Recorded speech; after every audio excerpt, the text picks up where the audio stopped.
एक बड़े से जंगल में टुनटुनी नाम की चिड़िया रहा करती थी। आज टुनटुनी की शादी है।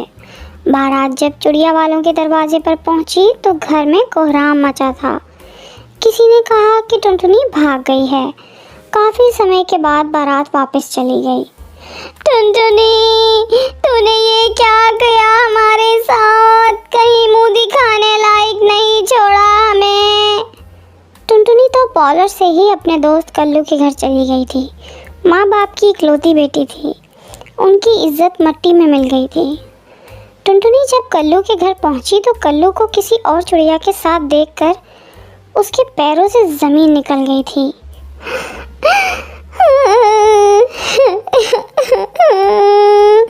मैं तो कहीं की नहीं रही। अब कौन सा मुंह लेकर मैं घर जाऊं? कल्लू, तुमने मुझसे शादी का वादा किया और यहाँ दूसरी चिड़िया के साथ रंगरलियां मना रहे हो। मैं सारे गहने जेवर लेकर उसके साथ शादी का ख्वाब देख रही थी। टुनटुनी निराश होकर घर की तरफ लौट आई। पूरे घोंसले में मातम पसेरा हुआ था। घर के अंदर से रोने की आवाज़ें सुनाई दे रही थीं। तभी माँ की चीख सुनकर वो समझ गई। मैं भाग गई थी। लगता है इस सदमे ने मेरे पापा की जान ही ले ली। मुझे यहाँ से निकल जाना चाहिए। वो फौरन उस जंगल को छोड़कर दूसरे जंगल की तरफ उड़ गई। उसे खुद नहीं पता था कि शादी के मंडप से भागकर वो कहाँ जाएगी। अपने नसीब पर उसकी आंखें बरस पड़ी। अचानक उसके कानों में एक जानी पहचानी सी आवाज़ टकराई। एक्सक्यूज़ मी, क्या मैं यहाँ बैठ सकती हूँ? अरे चिंकी, तुम? टुनटुनी, तुम कहाँ जा रही हो? और इतनी सजी सवरी, और बाकी घर वाले कहाँ हैं? बस बस चिंकी, इतने सवालों का जवाब एक साथ कैसे दूँ? आप पहले बैठ जाओ। ये बच्ची तुम्हारी है? बहुत प्यारी है, पर इतनी कमज़ोर क्यों है? हाँ, मेरी ही बच्ची है गुड़िया। इसकी इलाज के लिए दूसरे जंगल जा रही हूँ। इसकी किडनी ख़राब है। इसका ऑपरेशन करवाना है। आई एम सॉरी, पर तेरी पति जी कहाँ हैं? दिखाई नहीं दे रहे। टुनटुनी, मेरे पति बंटी इस दुनिया में नहीं है।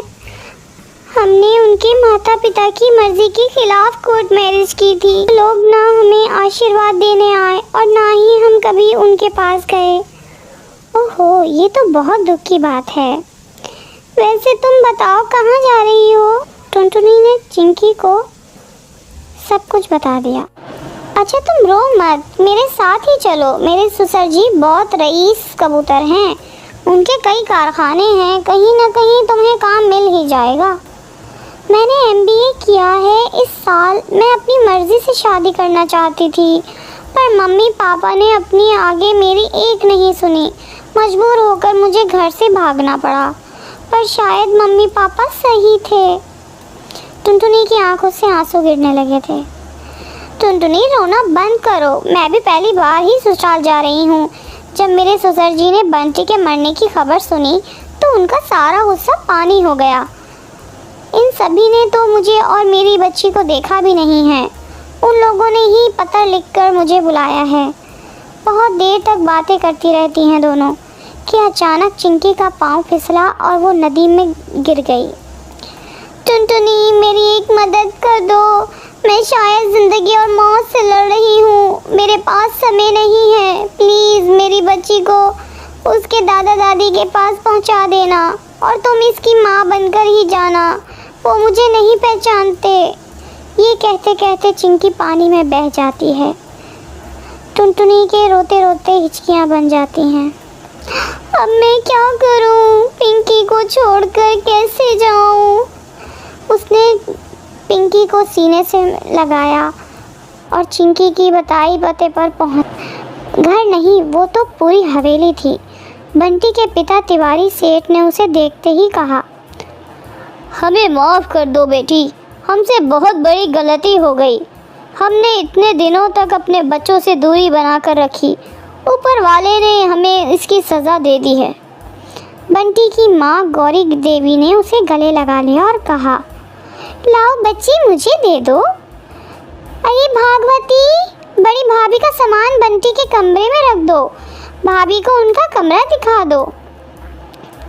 टुनटुनी पराए घर में बहुत ही अजीब महसूस कर रही थी, पर कठपुतली की तरह सबकी हाँ में हाँ मिलाती रही। कमरे में जाकर वो बंटी की तस्वीर के सामने खड़ी होकर फूट फूट कर रो पड़ी। आप मुझे माफ़ कर दीजिए, मैं आपको नहीं जानती, पर आपकी बच्ची के लिए और अपने ठिकाने के लिए मुझे आपकी विधवा का रूप धारण करना पड़ रहा है। चिंकी की भी यही ख्वाहिश थी। मैं विधवा बनकर इस घर में कब तक रह पाऊंगी? जब उस झूठ का पर्दाफाश होगा तो क्या मुंह दिखाऊंगी? ये सोचते ही उसका कलेजा मुंह को आ गया। तभी दरवाजे पर गौरी देवी को देखकर उसने उन्हें कमरे में आने के लिए कहा। हमने जब टीवी में समाचार सुना कि जंगल में तेज तूफान बारिश ने कहर बरपा किया हुआ है तो सारी उम्मीदें ख़त्म हो गई थीं, पर तुम्हें देखकर नया जीवन मिल गया है। चलो खाना खाकर आराम कर लो, सुबह डॉक्टर के यहाँ भी जाना है पिंकी को दिखाने। जी माँ जी। उसको वहाँ रहते हुए 1 साल होने को आया। अब समय आ गया है मैं इन लोगों को सच्चाई बता दूँ। किसी इंसान को कब तक धोखे में रख सकती हूँ मैं? यही सोचकर वो सास के कमरे में की तरफ बढ़ गई। तभी सास की आवाज़ उसके कानों में पड़ी। मैं इतनी बड़ी बात कैसे कह सकती हूँ? अगर वो नहीं मानी तो? एक बार कहकर तो देखो, उसकी मर्ज़ी के बिना हम कुछ नहीं कर सकते।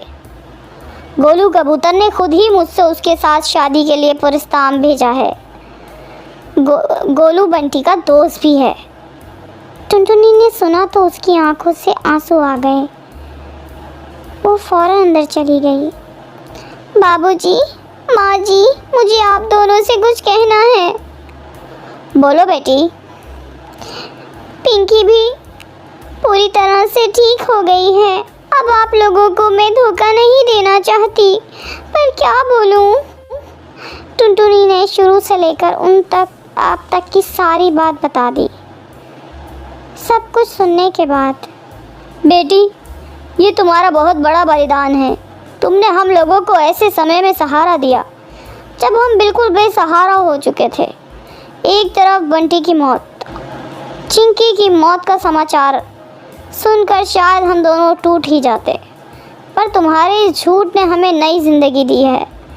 ये सच है कि इतने दिनों तक तुम हमारे घर में कंवारी विधवा बहू बनकर रहीं।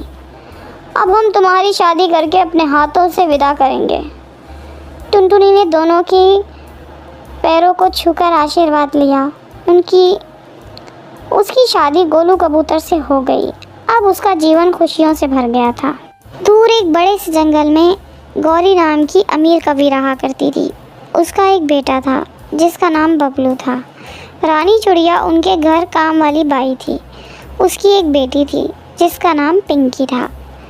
एक दिन रानी चुड़िया अपनी बेटी पिंकी से कहती है, बेटी तू घर पर खेलना, मैं गौरी मेम साहब के घर काम करके आती हूँ। ठीक है माँ, तुम जाओ। जब रानी गौरी की तरफ पहुँचती है, रानी ये ले पैसे और बाज़ार से जाकर फ्रूट लेकर आओ। ठीक है मेम साहब। रानी चुड़िया बाज़ार से फ्रूट खरीद कर लाती है। फिर कवि कहती है, रानी फ्रूट यहाँ क्यों रख दिया? जाकर टोकरी में रख दो। ठीक है, अभी रख देती हूँ मेम साहब। थोड़ी देर बाद, मालकिन मैंने घर का सारा काम कर दिया है, क्या मैं अब घर जा सकती हूँ? मेरी बेटी घर पर भूखी है, मेरा इंतज़ार कर रही होगी।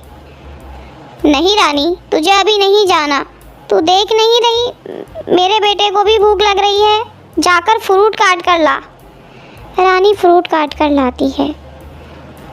अब तू घर जा सकती है रानी। रानी के घर पहुंचने पर, माँ मुझे ज़ोरों की भूख लग रही है, मुझे जल्दी से कुछ खाने को दो।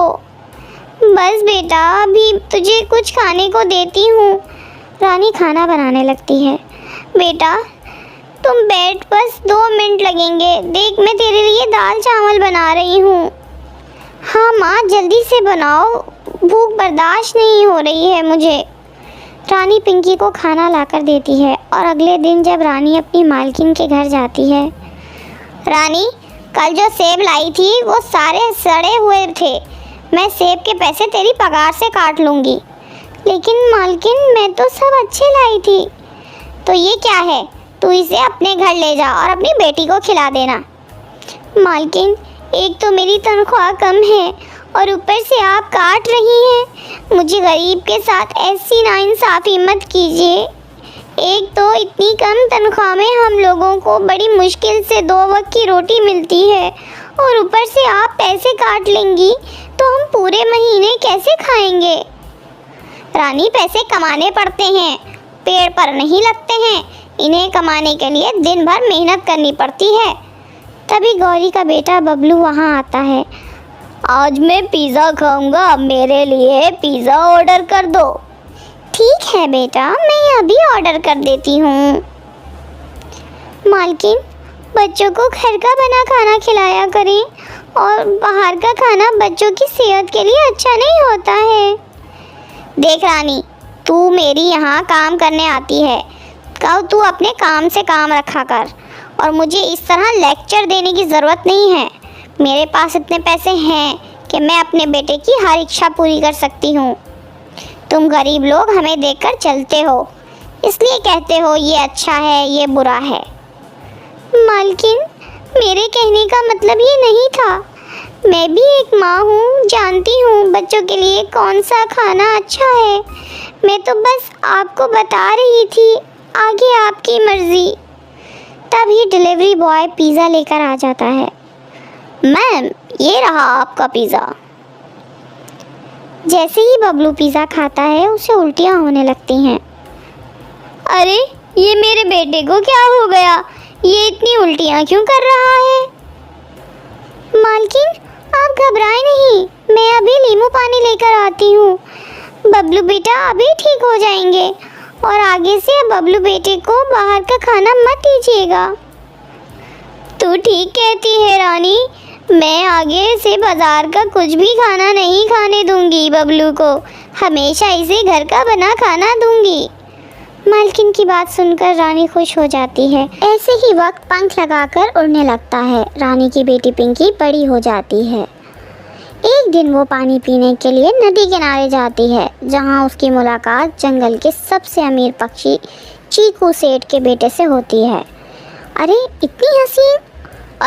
इतनी हसीन और इतनी प्यारी चिड़िया, काश मेरी शादी इससे हो जाए। कालू पिंकी के पास आ जाता है और उससे बात करता है। हेलो, मेरा नाम कालू है और मैं वो चीकू सेठ का नाम सुना है ना, वही जो जंगल के सबसे बड़े व्यापारी हैं, मैं उन्हीं का बेटा हूँ। ओके, तो बताएं मैं आपकी क्या हेल्प कर सकती हूँ। मुझे तुम बहुत अच्छी लगी। अगर तुम्हारी शादी की बात तय ना हुई हो और तुम किसी को पसंद ना करती हो तो मैं तुमसे शादी करना चाहता हूँ। कालू का बेबाक अंदाज पिंकी को पसंद आ जाता है। तुम भी बहुत हैंडसम हो और ठीक है, मैं भी तुमसे शादी करने के लिए तैयार हूँ। और इसी तरह दोनों की मुलाकातें दिन ब दिन बढ़ती जाती हैं। एक दिन, देखो कालू, मैं एक गरीब माँ की बेटी हूँ और मेरी माँ एक नौकरानी है। पिंकी की बात सुनकर पहले तो कालू सोच में पड़ जाता है और फिर बोलता है, सुनो, मैं कल मम्मी पापा को लेकर आऊँगा, तुम्हारे तैयार रहना। अगले दिन कालू अपने पिताजी चीकू सेठ और माँ को लेकर पिंकी के गरीब खाने पहुँच जाता है और साथ में बहुत सारे फल और मिठाइयाँ भी लेकर जाता है। कहाँ है तुम्हारी पिंकी बेटी?